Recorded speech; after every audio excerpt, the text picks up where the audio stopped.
Pra que falar se você não quer me ouvir?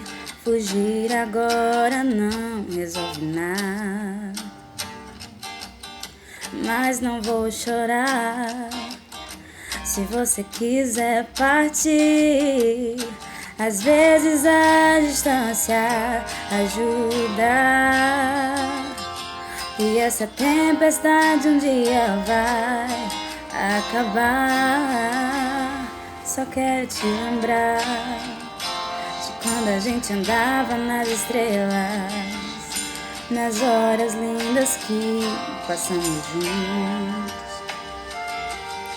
A gente só queria amar e amar, e hoje eu tenho certeza que a nossa história não termina agora.